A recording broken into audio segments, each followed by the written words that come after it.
This is CBC Here and Now.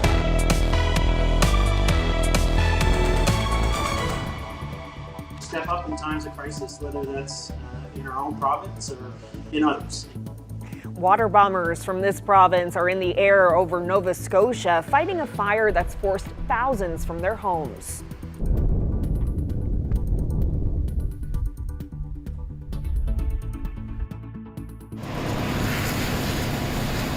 What we're looking at actually lives up to products, I would say, sales pitch. Our product is 100% fully biodegradable. A new, safer, more efficient product that firefighters can use on site. I'll tell you about this new F500. That's tonight on Here and Now. I'm in Summerford, where a recent council motion to remove animals from 3 different households is still being met with a lot of friction. The only way they're going to take them is get to drag them right over my dead body. That story coming up on Here and Now. Good evening and welcome to Here and Now. We begin with the wildfires in Nova Scotia. Fire crews from this province are busy tonight in Nova Scotia fighting a fire that has burned homes and forced thousands in the Halifax area to flee. This is how it looked as people in the Tantallon neighborhood fled their homes to escape the fire. Newfoundland and Labrador has sent 2 water bombers and crews to help extinguish the blaze. Nova Scotia doesn't have any water bombers of its own, so it's getting help from New Brunswick and PEI as well. The Premier of this province says Newfoundland and Labrador received a lot of assistance from Nova Scotia fire crews last year, so wanted to return the favor. So, I mean, we've all seen the images on the news, and I'm sure for many of us it seems too familiar given the experiences of last summer in central Newfoundland. So we wanted to reach out to the province of Nova Scotia, as they did to us last summer, to lend our support. So right now, as you mentioned, there's 2 water bombers with 4 pilots and 2 mechanics who are on the ground or in the air helping fight the forest fires in Nova Scotia. We'll hear more from the Premier later in the program, but let's go now to Corner Brook. Firefighters there were part of a demonstration today testing a new product to help fight fires. Here Now's Colleen Connors took in today's sales pitch and learned what the Corner Brook Fire Department is doing to keep their firefighters safe. This brown maple syrup colored stuff is called F500. It's a wetting agent, and when it's sprayed on a car fire, it can quickly put out a fire, faster than the foam product that is more commonly used. Our product is 100% fully biodegradable and has none of these toxic. Matter of fact, if you read any safety data sheet, you will see that they all have some cancerogenic effect on human beings, but none of our products. Those of us. Andre Bourassa is in Newfoundland and Labrador this week selling F500 to fire departments. It would replace the standard foam they use to put out certain stubborn fires that easily reignite. The foams that we're using now are fluorine-free, so they're safe to use in terms of for the firefighters, and they're safe to use for the environment. The F500 product uses a different type of technology, and which encapsulates the smoke molecules, which allows you not to carry it on your bunker gear. Only 1 truck in this province is outfitted with this type of wetting agent, and that's in CBS, where the fire department have taken several steps to stop exposure to carcinogens. After seeing this today, Corner Brook's deputy fire chief is certainly interested. We need to do some more research to make sure that it'll meet our needs. And of course, anytime you move to a new product, there's always the cost and the training that goes along with it to make sure that we're using it in the most effective way that we can. Cost is the largest factor. Using 1 pail of my product, even if it might be 50% or 70% more expensive than the other one, but you use 5 times less, then you get a cheaper result, a lot cheaper using this product. During the demo today, it did take about half the amount of F500 to put out the car fire, and there was a lot less billowing black smoke. So the Corner Brook Fire Department will consider the switch. Now, Bourassa says that about 40% of the fire stations that he speaks with end up switching to this F500 product to replace the foam. Colleen Connors, CBC News, Corner Brook.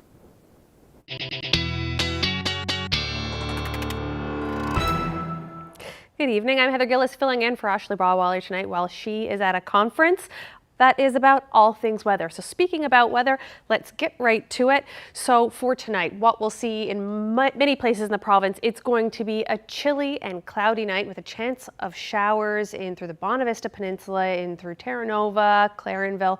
But tomorrow, we're going to have a mix of sun and cloud pretty well for much of the province.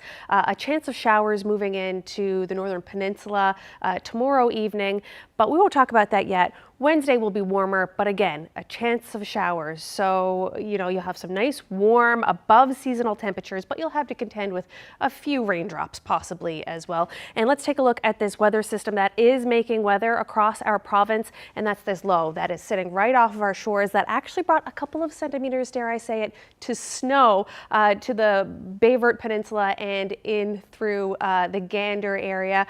We'll have the rest of your forecast leading on into tomorrow and some clearing skies a little later in the show. Thank you, Heather. Well, the RNC says shots were fired at a home in St. John's last night. Police say gunshots caused damage to a vehicle parked in front of a home on Portugal Cove Road near Elizabeth Avenue. No injuries were reported. Police say they believe it was a targeted attack. Well, companies involved in the marine sector were recognized today as part of the 6th annual Turning the Tide Marine Industry Awards. The Turning the Tide Awards recognizes companies like eDNA Tech, which uses DNA to provide insights into companies operating in the oceans. It's also recognized St. Anthony Basin Resources, which is involved in the fishery. It also presented individuals involved in leadership and lifetime achievement. The head of the awards says it's important that this province recognizes people doing great things. We live on an island, and for hundreds of years we've been living off the sea. So it made sense to a group of us 7 years ago that we should be celebrating those who make their living from the sea. There's so much economic activity driven from our ocean resources, and the innovation that has come along the way over the hundreds of years and decades that have gone by really truly needs to be celebrated and acknowledged. So that's the reason for the awards.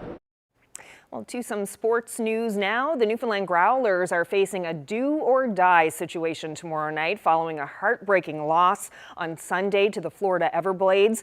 The team is now on the brink of elimination in the best-of-7 series. Here we go.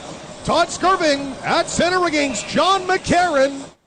Following a big win Thursday night, the Growlers couldn't cool down Florida. The Everblades added 2 empty net goals at the end to beat the Growlers 5-2. The win puts Florida up 3 games to 2, meaning Newfoundland finds itself in a must-win situation on Tuesday night at the Mary Brown Centre. A run to support women's mental health took place on a sunny Sunday around Kitty Lake. The annual event is sponsored by Shoppers Drug Mart, with the money raised going to Stella's Circle to help cover programming costs. This year, the event raised $75,000. Have a look. Enjoy, guys! We're here lakeside at Kitty for the Shoppers Drug Mart Run for Women, and we're so happy at Stella's Circle to be receiving the funds raised here today, and they're going directly into our programs that support women's mental health at the Just Us Women's Centre, which works with women who have criminal justice histories, as well as the Naomi Centre Shelter for Young Women. Shoppers Drug Mart really supports women's mental health and women's health in general. So we have events like this hosted in 18 cities across the country to support women's health in the cities where it matters most. Being a woman myself, being a business owner, being a pharmacist, and also being a mother, and also a healthcare professional, mental health is really at a cornerstone right now. We see it every single day in our business, in our lives, and people who you don't know are struggling are still struggling. I have personal experience, and even the people who you don't think need help do need help, and those are the ones who need to reach the most. 3, 2, 1. We've been the lucky recipient of the funds for many years now with this initiative, and it really helps support the programming for women's mental health at Stella's Circle. So this year we were really happy to receive $75,000, and we want to give a big thanks to everybody who came here today, everybody who fundraised for this initiative, and again, those funds go directly into our programs to support marginalized women. I think it's very important that we do have the conversations regarding mental health. As I mentioned earlier, being in healthcare is tough. Coming out of the pandemic is tough. So many people in Newfoundland don't have access to a primary care physician, so we do see more and more of the people coming out with mental health struggles, not knowing who to turn to, not knowing who their supports are, what options are available to them. And we see people, from the bottom up, from people who have nothing to people who seemingly would have everything. So, like I say, mental health is real, and mental health affects everyone. It's not just one person. Well, the crab fishery is in full swing, but some fishermen are worried about the long-term future of their industry. Ryan Everard is out this week to catch his crab quota. He fishes out of Petty Harbour. He says it's a challenge for smaller boats with smaller quotas to make a living in the industry, and that's causing some to quit harvesting. But Everard says he has a strategy he hopes will keep him and his children in the industry. What I have to do is we just upsize. Most people are running away, and not running away, rightfully they're talking about leaving the fishery, and it's not much of a future here, and they're telling their children not to come into fishing boats. But I'm actually quite the contrary. I have my 2 kids here, and I'm trying to build a future for them. We're allowed, like I said, 3 licenses. So I'm going to, over the next 10 years, hopefully try to build up this boat. And the purpose of having the bigger boat now, because we're on trip limits, I can leave now. And before I was limited to day trips, now I can leave and fish till I got my limit, and I can come in. It's a new age, basically, for us here in Petty Harbour, but we have to be innovative and we have to adapt with the times. Well, now to Summerford, where some people there are still fighting to keep animals in their town. There have been regular protests against the council's order to remove livestock. Here Now's Troy Turner has more from the community. There are roosters and hens, there are goats, a Shetland pony, exotic birds, and many, many sheep. These are some of the animals the town of Summerford wants removed from a residential area. People are upset. I've had animals throughout all my life since I've had this property, and we've been keeping animals ever since. And Dad had animals and grandfather had animals right on through since the first settlers here in Summerford. Frank Brown is the owner of Larissa's Hatchery. He keeps about 120 animals in a secluded, fenced-in area behind his house. They provide a large part of his livelihood through the sale of chicks, lambs, mutton, and goats, to name a few. You drive up and down the street, you can't even see it. You can't smell it.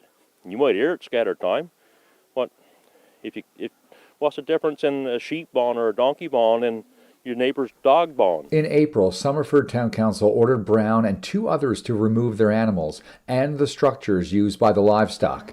It's being appealed. Neither council members or staff would do an interview on the subject when asked by the CBC, saying they've received legal recommendations not to speak until the appeal process is complete. Town referenced council minutes for details of the orders, which were supported unanimously. Since that time, 3 members of council have resigned. We're here to stay. We're town residents and we want change. Frustration with town affairs is growing.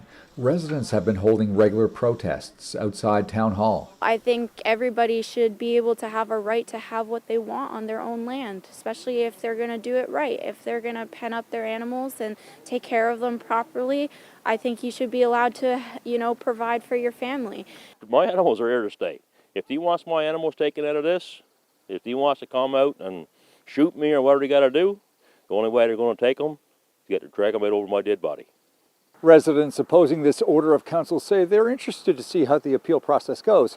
However, they have no intentions of backing down and say they'll dig their heels in until this issue is resolved. Troy Turner, CBC News, Summerford.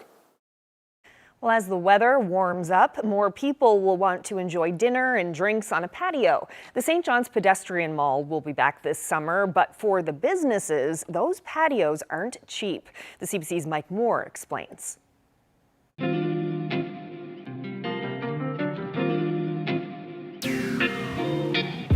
Well, it's almost summer, and that means it's almost patio season, whatever that actually means in Newfoundland and Labrador. It's safe to assume there will be some warmth though, and people will head down here into downtown St. John's for some drinks, food, and whatever sun they can soak up.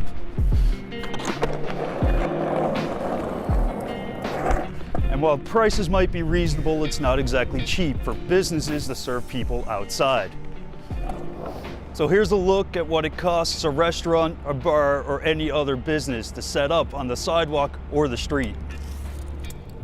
Now each parking space is about 160 square feet. That's about $4,000 for one of these businesses to put a patio on one space right here.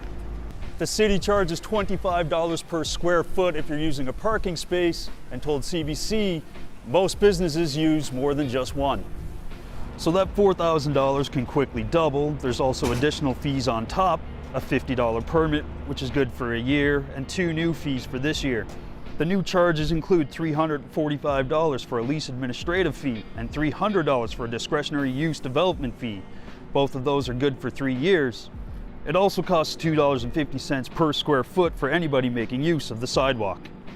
The city says the fees are the same across the board, so whether you're in the middle of the action on Water Street or having a low-key run on Duckworth Street, the expenses are the same.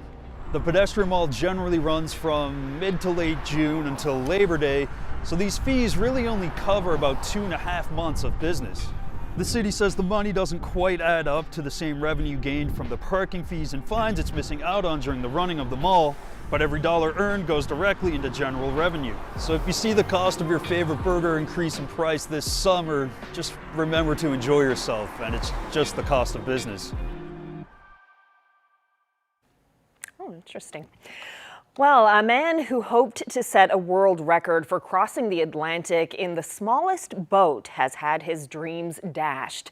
Andrew Bedwell was planning to make the trip from St. John's to England in a boat just 1 meter long, but ended almost as quickly as it started when the boat sank. Have a look. Tomorrow, 9 o'clock, weather permitting, everything's going right, I will be casting my lines and heading off on possibly 90, 100-day solo sail across the Atlantic to break the world record. It's 8:45 and we really nearly prepared with the boat, so I'm actually not doing that much. I'm actually trying to keep warm because I'm freezing.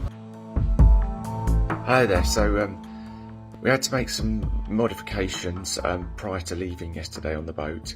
At sea I noticed a water ingress. Wasn't happy with it, so come back in for safety reasons just to check it.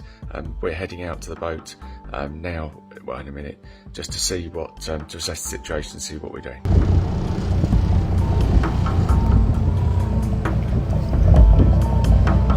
Firstly, I'm so sorry. We had a difficult time yesterday. We got back to the harbour and the boat had basically sunk, and she's dropped down onto the harbour side, and basically it's destroyed the boat. I don't know what to say to everyone who supported me, helped me. You've all been absolutely amazing, but Big City's no more. She can't carry on.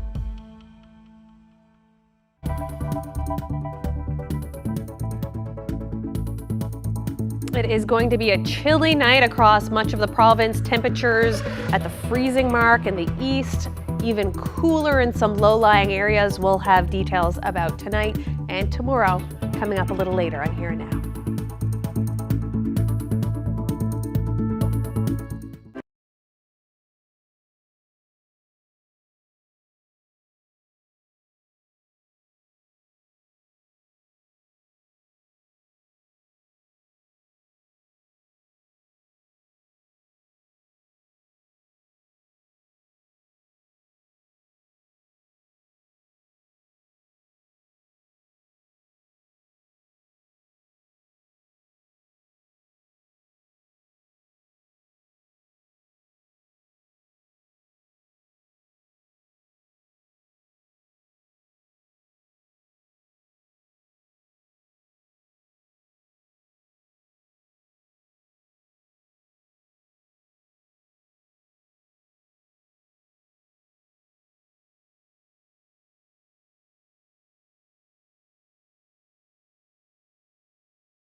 This weather update is brought to you by the Healthcare Foundation Home Lottery. The absolute final deadline is midnight Friday, June 2nd. Order tickets now at hcfhomelottery.ca.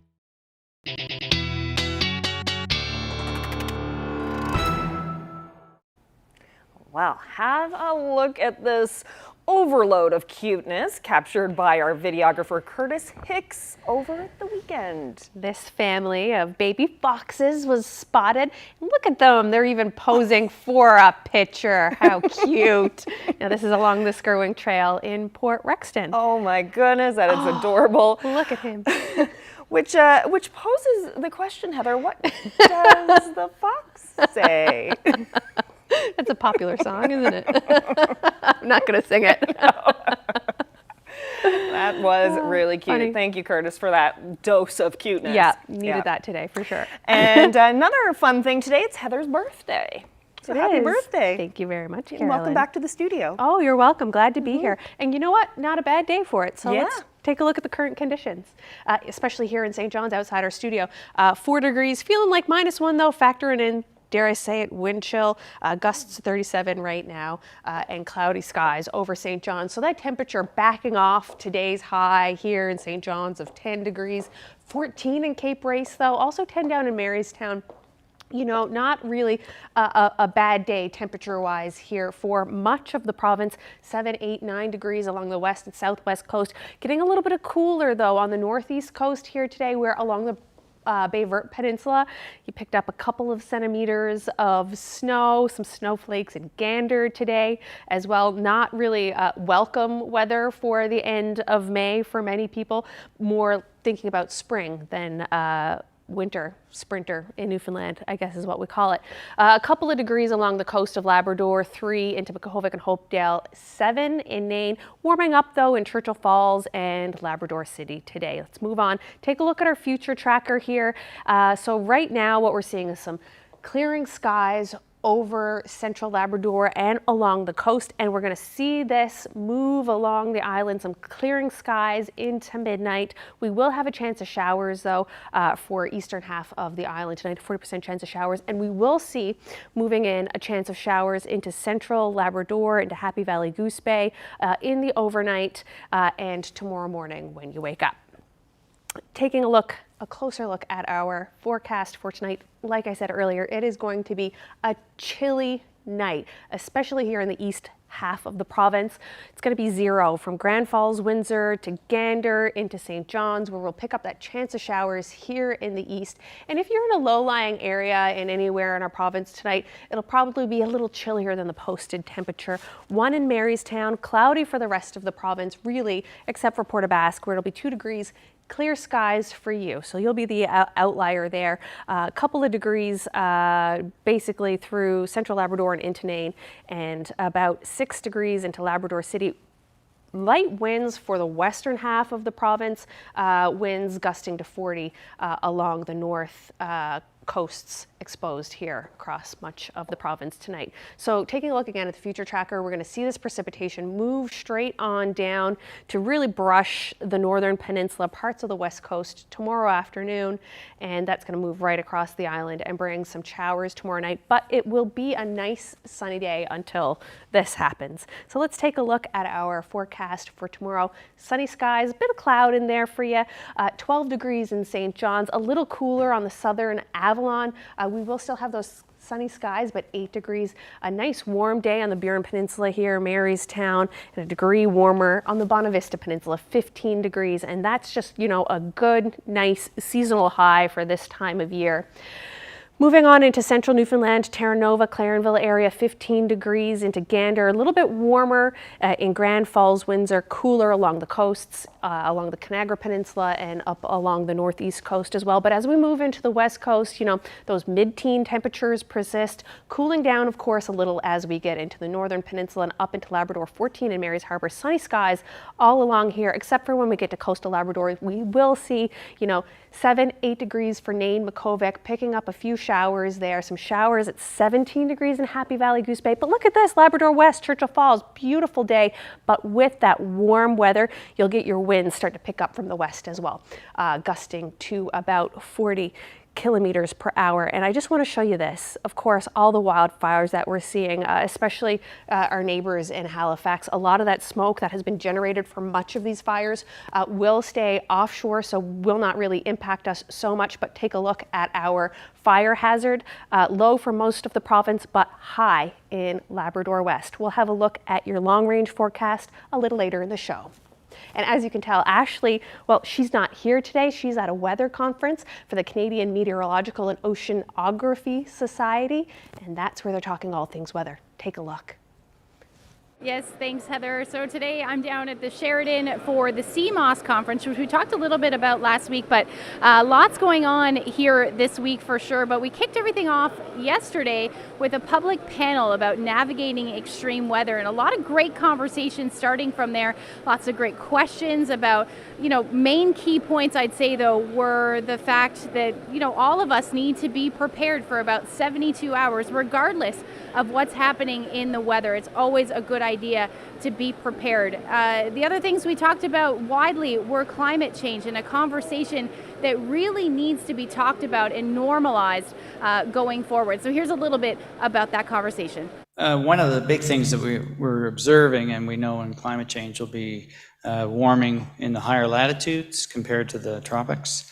And that change in temperature patterns in the Earth, that affects the jet stream patterns. So one of the big things we're starting to learn is that the jet stream doesn't move weather systems along as quickly as it used to. And you'll tend to get heavier snowfalls, heavier rainfalls, and you'll get more prolonged periods of drought or whatever weather condition, because the jet stream tends to meander and develop these large loops in it when you have this temperature warming in the higher latitudes, so at the poles.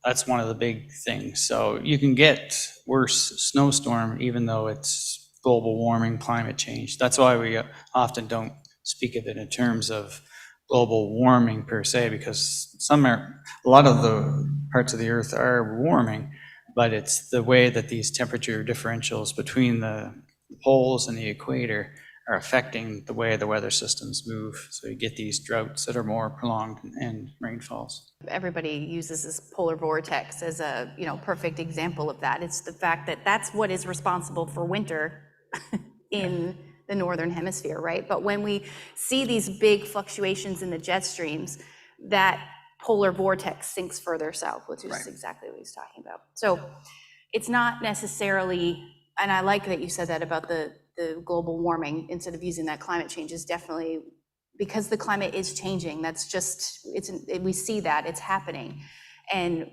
how that affects our weather. And for example, with hurricanes, we may not see more hurricanes, we'll just likely see more extreme hurricanes. So it's not that we'll see more weather, it's just more extreme weather. More frequently. Yeah. And that's that's what we need to prepare for. So that there was Chris Fogarty. He is a meteorologist with the Canadian Hurricane Center. In fact, we're going to talk a little bit with him tomorrow about the hurricane season. That is right around the corner. So we're going to get a little bit of an insight into what we're going to expect, and a little bit of insight into how they forecast the hurricanes once they get into the Canadian response zone. So there's that and a lot more conversations, great conversations, meteorological and oceanographic, coming up in the next couple of days.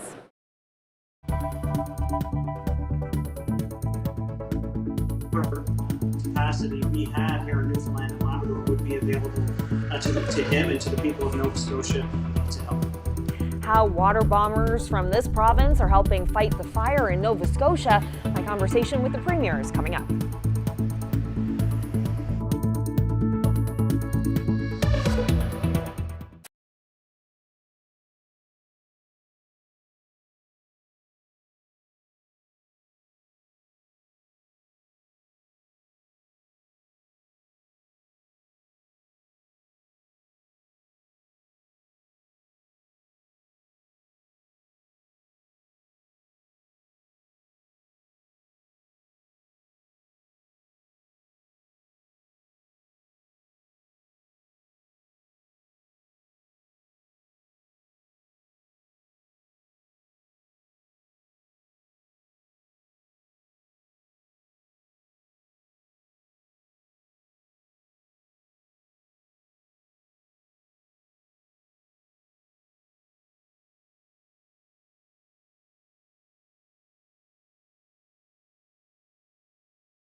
Well, this province is lending a hand in the firefighting efforts in Nova Scotia right now. A wildfire burning northwest of Halifax has forced the evacuation of thousands of people.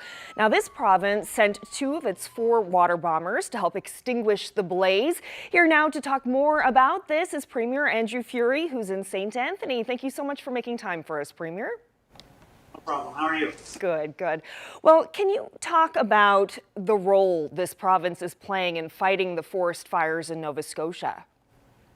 Sure. So, I mean, we've all seen the images on the news, and I'm sure for many of us it seems too familiar, given the experiences of last summer in central Newfoundland. So we wanted to reach out to the province of Nova Scotia, as they did to us last summer, to lend our support. So right now, as you mentioned, there's 2 water bombers with 4 pilots and 2 mechanics who are on the ground or in the air, helping fight the forest fires in Nova Scotia. And it's been coordinated through a Canadian agency, but as Newfoundlanders and Labradorians always have, we step up in times of crisis, whether that's in our own province or in others, and this is no different.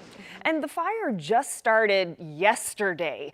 So what goes into mobilizing these crews here to get the water bombers to Nova Scotia? Because it seems like it happened rather quickly. Yeah, certainly the forest fire in Nova Scotia took on a different path and accelerated quite quickly, no doubt because of the downed trees from the hurricane last fall. So it required immediate and quick, accelerated attention. We're very fortunate in Newfoundland and Labrador to have hardworking women and men on the front lines, always ready to respond. I was lucky to meet them last summer in the midst of their hard work, and so they were on alert and responded as the call came out from the central agency in Canada, and more specifically from the request from Nova Scotia. I, of course, reached out to the Premier myself and wanted to assure him that whatever capacity we had here in Newfoundland and Labrador would be available to him and to the people of Nova Scotia to help. What was he saying to you about what it's like there right now? Like you mentioned, the images coming out of Nova Scotia, and some of the video is very dramatic, especially like the dash cam video of people driving through the fire. Did the Premier talk to you about what it's like being there right now? He mentioned that it was scary, and I can appreciate that, having flown over the fires in central Newfoundland last summer and realizing how close that massive wall of fire was to the people of Grand Falls, Windsor. It's frightening.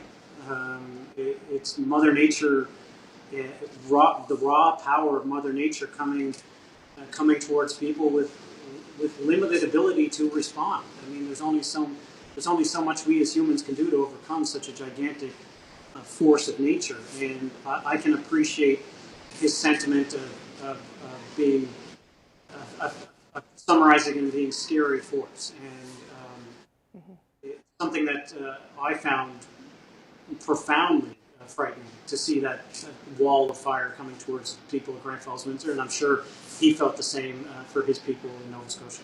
And of course, helping Nova Scotia with this means that this province is now down 2 water bombers. So does that leave us in a vulnerable position at all if fires were to suddenly start here? Like, would that slow our response at all? Not necessarily. I mean, we still have assets that are on the ground here in the province. And obviously, these are water bombers. They're mobile, and they can return to the province if required.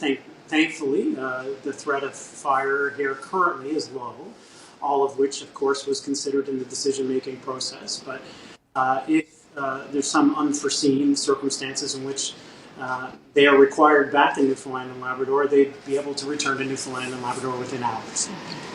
And of course, we're seeing major fires in Alberta as well. Is there any heightened concern about the wildfire risk levels in this province?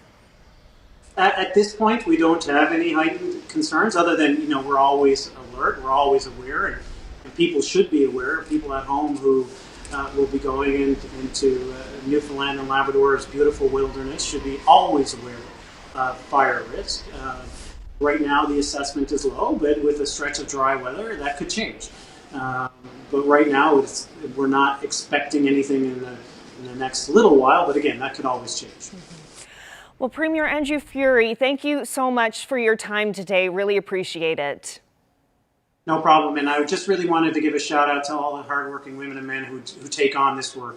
It is grueling, it is taxing, and they're all doing it to help protect the people of Newfoundland and Labrador, in this case Nova Scotia, and in the case of the people in Alberta. So they're really doing it to protect all of us across Canada.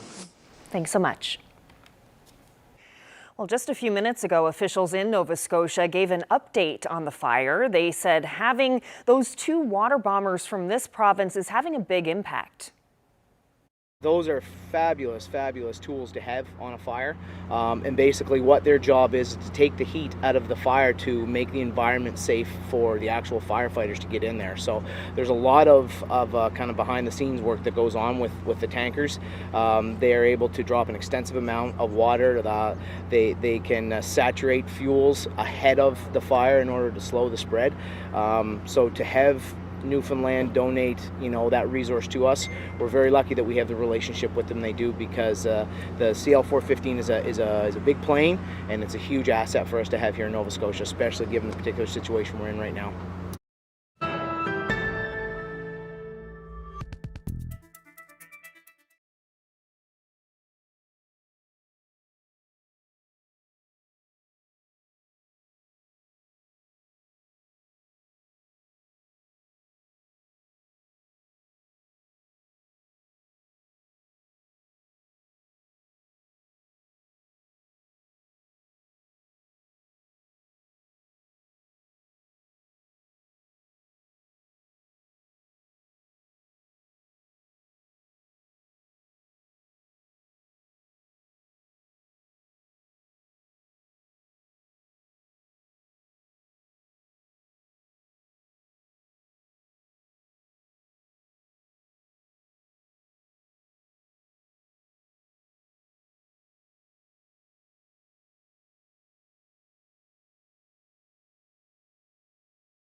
Well, May is the month for celiac awareness. Cooking without gluten can be a challenge, so the local chapter of Celiac Canada offered up a cooking class.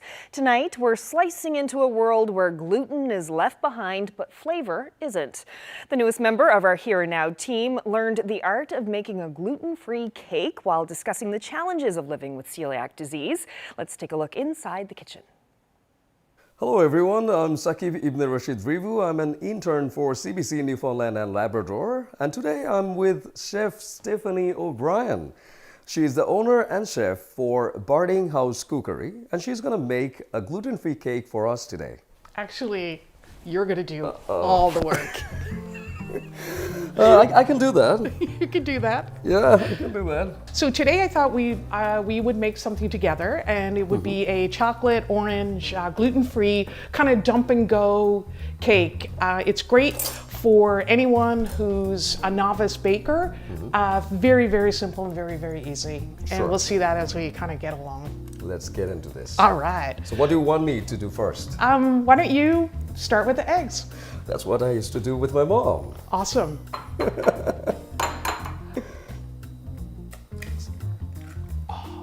See the mistake? See, it's okay. That's all right. Mistakes are fine. Oh, There's no mistakes in cooking. I thought I'll get a job. Why not? Well, things don't work out with CBC. I'm hiring. So I'm going to cut the oranges. These have actually, the hardest thing about this recipe is actually cooking the oranges. They need to simmer in a pot for about 2 hours. Sure. So, but that gives us lots of time to do other things.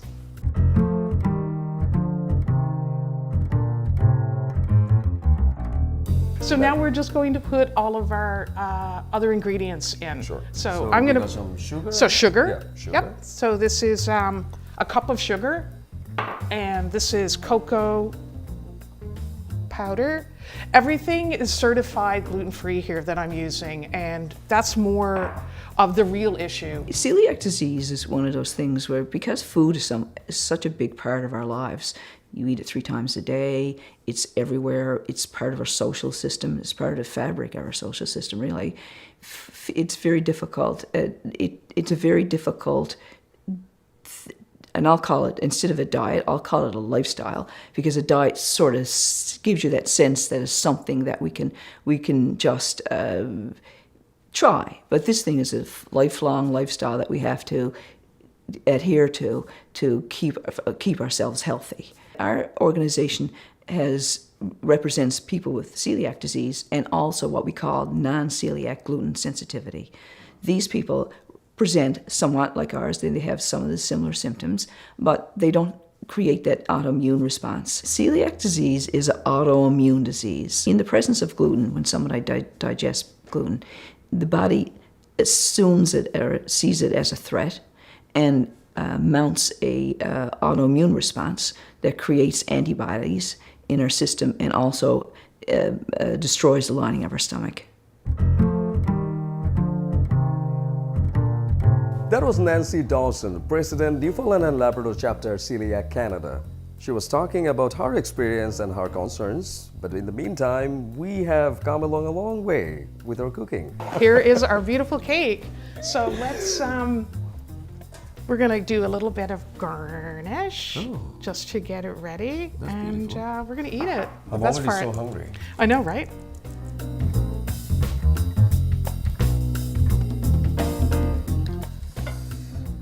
So the big piece is for me, and this is for you. Yeah. Would you mind if I take the whole thing home? Sure. And also, let's not forget Mark, who's behind the camera. I'm giving you a small piece again. All right, let's try this. The tasty chocolate orange, especially gluten-free cake made by Stephanie O'Brien. I forgot about the fork. There we go. Awesome.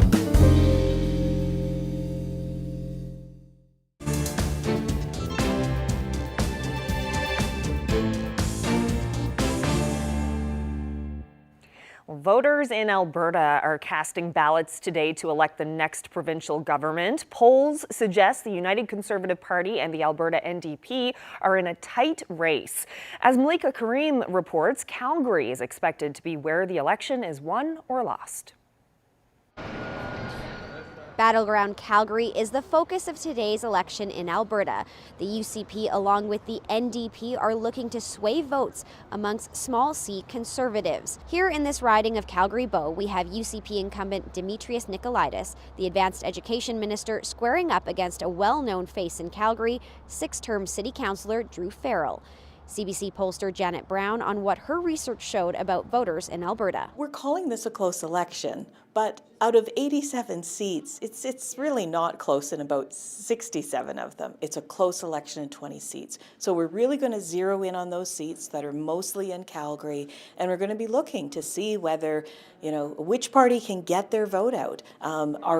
Which voters are most enthusiastic? Which ones get out to vote? Brown also mentioning in her polling numbers that about 12% of voters are still undecided. So that's where these candidates are looking for their votes. Brown's research showed healthcare was top of mind, followed by the economy, inflation, and leadership. With trust in the government elected being one of the key issues, one former political columnist weighing in on how heavily this will matter for voters. They're both promising to do better on the economy. They're both promising jobs. Yes, the UCP is spending $68 billion. The NDP would be spending just as much if they were in power. So it becomes an issue of who do you trust to become the premier and run this province? And that, I think, is sort of the ballot box question put into one single issue. Polling stations in Alberta are open until 8 p.m. tonight. Malika Karim, CBC News, Calgary.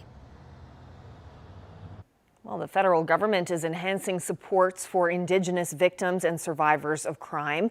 Minister of Justice David Lametti says Ottawa will spend more than $95 million over 5 years and another $20 million annually on an ongoing basis.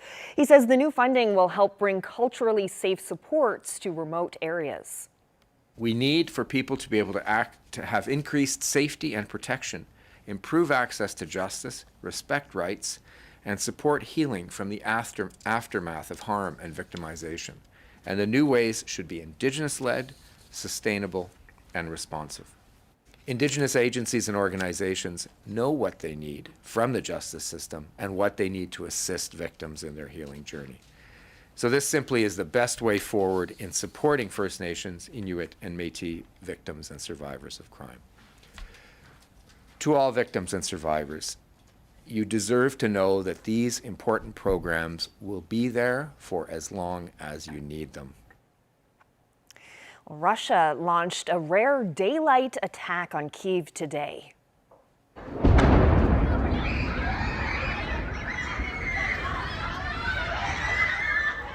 At least one civilian was hurt as debris fell from the sky. Russia has attacked the Ukrainian capital for 15 nights this month.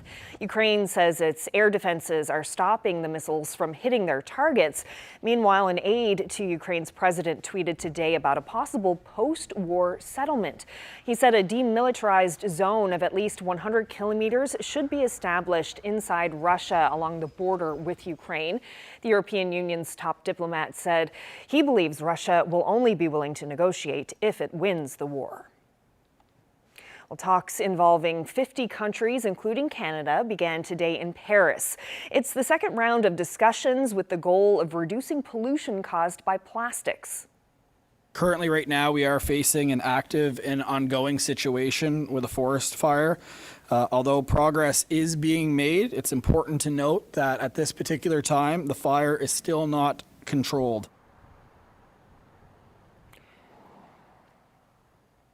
And that appears to be the wrong clip. Apologies for that.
Lab West is certainly enjoying some nice summery weather right now. Are we going to be seeing anything like that as we get into later in the week? Well, it looks like we're going to get some showers move across the province on Wednesday. Some above seasonal temperatures paired with that, so it'll be warm but possibly wet. And then Thursday, you know, you could see a few showers depending on where you are. But again, getting warmer. We're going in the right direction. Right. That's what matters. So let's take a look at your long-range forecast. We're going to start with Tuesday evening, those showers moving across the northern peninsula, like we talked about earlier in the show. And basically on Wednesday, this is what our weather is going to look like, those above seasonal temperatures that we talked about. So normally here in the eastern part of the island, seasonal for about this time of year is around 12, 13 degrees. So you see here 17 in St. John's and 18 in Marystown. But there's that chance of showers along with that warm weather. I guess we just can't have it all. But as we head into central Newfoundland, you know, 19, 20 degrees in through central and as warm as 22 in Corner Brook, where your normal daytime high for this time of year is closer to 15 degrees. So again, warmer than average. It looks like we will pick up some sun and cloud in Port aux Basques on Wednesday and some cloud in Corner Brook going through the west coast and into the northern peninsula and across much of Labrador. A few showers expected possibly in Nain and through Labrador City. But look at that, 24 degrees on Wednesday possible for Labrador West in the Big Land.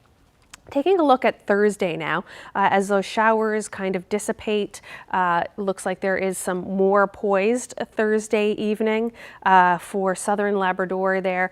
Looking like a pretty decent day. Still a little bit above seasonal here though for much of the eastern half of the island, 14 in St. John's, but 18 in Gander and Marystown. Looking like a mix of sun and cloud. Picking up a few showers possible at 20 in Corner Brook and not a bad day across much of Labrador as well. Taking a look at our long-range 5-day forecast here now. We've got a chance of showers on Wednesday, Thursday, and Friday as we go into western and central Newfoundland, looking kind of similar midweek with some showers, 40% chance of showers, and into Labrador. It looks like you've got probably the best of it with some showers on Wednesday and into Thursday for eastern Labrador. Taking a look at our weather photo. Oh, Arctic wow, Fox. so Isn't he sweet. sweet? If you have any photos, you can send them right here to